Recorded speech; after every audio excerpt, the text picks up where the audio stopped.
my thing was like, okay, I need to get friendly with the A&R and the managers and anybody who's like involved with like a record label.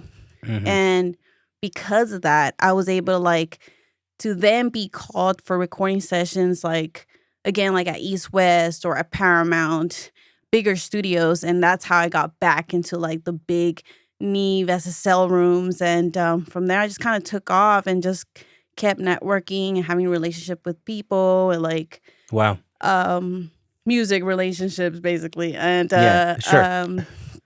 and then I know it sounds like weird when I said that, but No, no, it's great. uh It's like it's such an important, like everyone I talk to talks about how it's a relationship business and it's about who you know. And like I think I was even talking when Bob Horn, who introduced us, was telling me it's like how are you getting your work, right? Like who are you friendly with that's bringing you your work? Are you like an artist exactly. person, a producer person, an A&R person? So it sounds like you took like the A&R route and like Yes. met the people like at the labels, which is probably a Yes. smart route to take.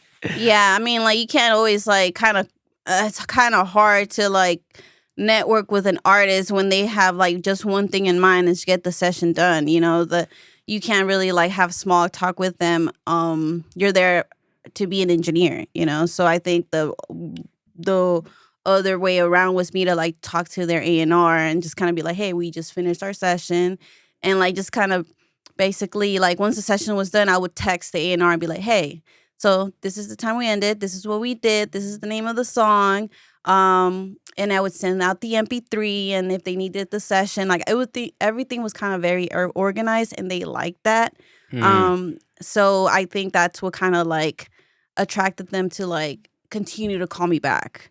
yeah. Um, You put it all out on the but table, like just like this is yeah, this is exactly how the session went. This is yes, all the music that you might need. That's brilliant. mm-hmm, So you just mm-hmm. kind of like stepped it up. Yes, and from there, from I guess now, I'm just kind of doing a lot of freelance and working closely with producers. Right now, I'm working with Dem Joins. I have a couple clients that are I work with continuously, and also with the new Spotify studios they have in downtown LA. I've been coming in, engineering a couple sessions. So I'm really excited for this year. I have a couple projects lined up. And yeah, that's how it's been so far. Nice. Oh, I mean, I noticed your Instagram handle is mixed by JNY. hmm How important is the mixing side of things versus like the engineering side of things? How do you mix it up? I love, I, I love mixing. That's like my majority. Like, I wish I could mix for a living.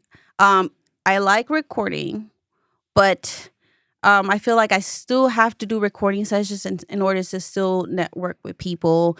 And I feel like I don't have crazy credits. So I feel like still being in a recording environment and recording like label artists allows me to like kind of get some type of like networking, and later on once I get comfortable, they get comfortable with me, I'll be like, hey, I know how to mix, and then they're like, oh really? So I'm like, I can give Yeah. you a really good rough mix before you show the label like the project or something like that, especially with independent artists. Like Hmm. if they're trying to showcase a project to get a budget or a distribution deal, I'm like, I can mix this uh your album or project to a standard sound, so when you do present it, they can give you that budget, and then we can decide from there how this whole entire project would end up being.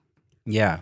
So again, it Hmm. starts from like building those relationships and like being in around artists A&R Yes. and just developing the trust, like which is like that's everything when people hire you to mix or also to record, but like Hmm. I don't know, specifically with mixing, I feel like you have to build up even more trust. You can't. And I feel Yes. like a lot of people want to just mix and don't necessarily want to like meet artists or Yeah. get through the door and stuff.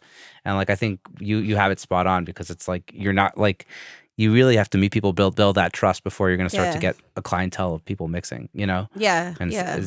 like I'm like most of the things I mix are things I've produced, right? Like because Yeah. I've already built up that trust, and I'm working with the artist day in day out until we get to Right. that level, that stage of the process. So Yeah.